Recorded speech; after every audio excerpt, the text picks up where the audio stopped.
Yan na siya guys. Naikabit na natin yung ating na-order sa Lazada. Yan. Kita nyo guys. Medyo naging presentable na siya, di ba? Yan. Kasi nagpalit ako nitong hose guys. Nakaraan. Hindi uubra tong bracket niya na stainless kasi nasusugatan niya. Kaya binilihan ko na nito sa Lazada para pumagay na siya rito sa ating mga gold balls. Yan, 8mm lang guys na T-rings ang pantanggal dito sa gilid ng ating crankcase.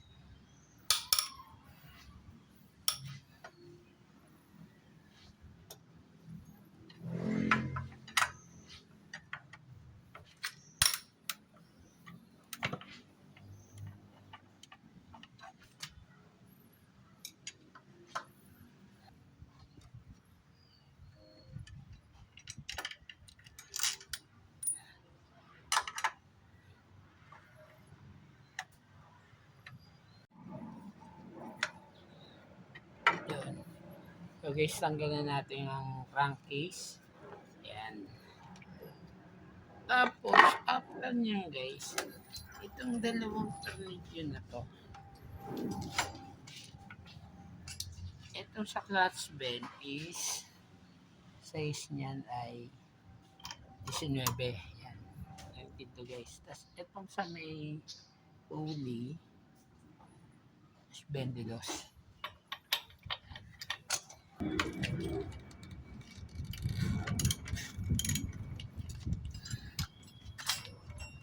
Guys.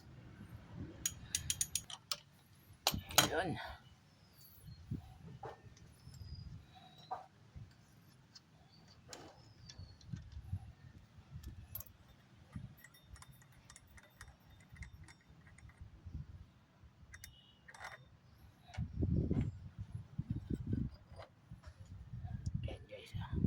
Okay pa naman ang ating pen. Dapat naman tama. Kaya ang ating pulley. Dapat naman tama. Ang ating clutch bell sa goods pa rin. Dapat nga tama. Yan.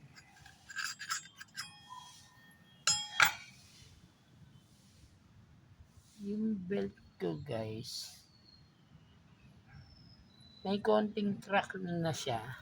Pero goods pa to. Kaya lang syempre dahil maglo-long ride kami. Kaya kailangan natin ng palitan. For safety.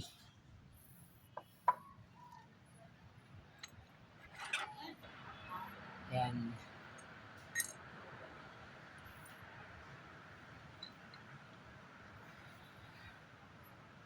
Ang ating flyball, kasi nung last na nilinis ko yung panggilid nito sa okay pa naman.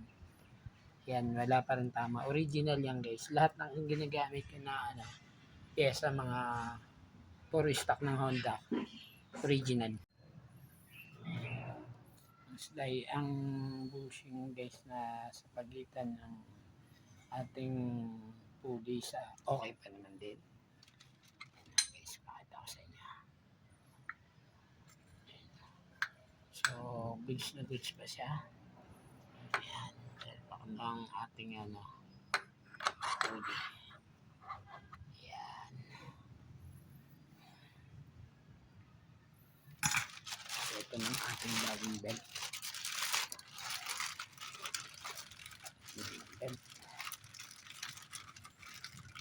Meron kaming long ride guys, abangan nyo, i-upload ko rin aming long ride. Babalik kami sa Aurora Dingalan, sasakay kami sa bangka, kaya sama kami sa laot.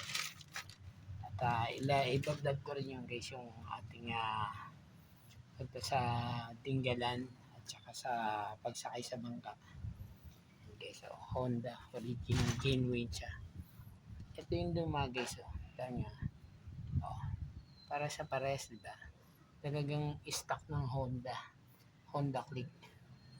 Kasi ang problema mo sa aftermarket, baka mamaya hindi siya fit, tsaka pangalawa Yun nga, madaling masira. Hindi siya sinisiraan ko yung aftermarket. Pero bilang sa akin na tested ko na kasi ako rin ang gumagawa ng motor ko.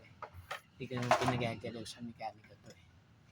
May mga nagpundar lang ako ng mga gamit guys. At ako nang mismo linis-linis lang ng panggilid, chainsaw. Ako na sa tagal ng motor ay okay naman kasi mga genuine nga yung ginagamit ng parts.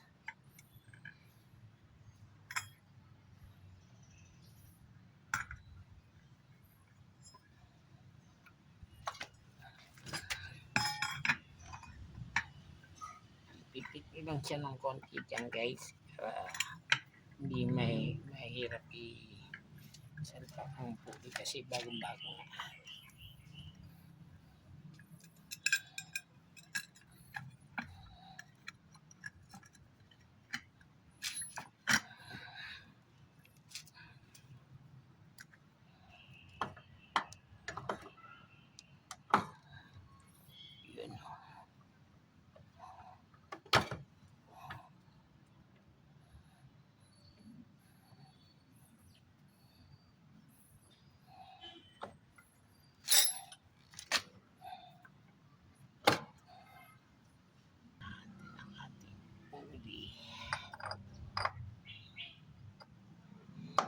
Yan, ang ano nyo lang guys, ang pagsasalpak nito, kailangan lang yung spine, ayun o, talagang nakalabas, pasak na pasak siya, para lang, kasi marami nitong nalilost na din, kasi nga, hindi pa masyadong salpak yung spine, nung gear, humihigpitan na, saka ilagay yung washer, at yung bolt nut.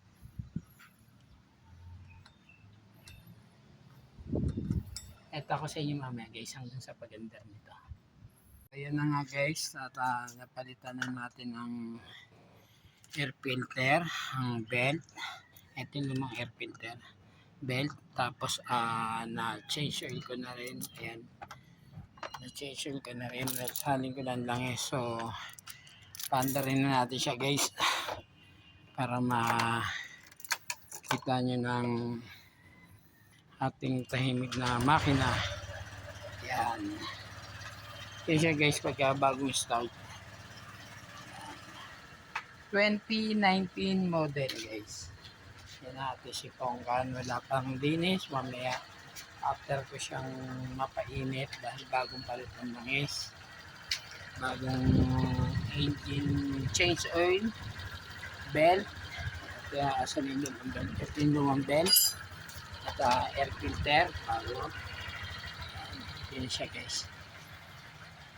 See you next video guys. Shoutout sa lahat ng mga naka-Honda Click. Solid Honda Click.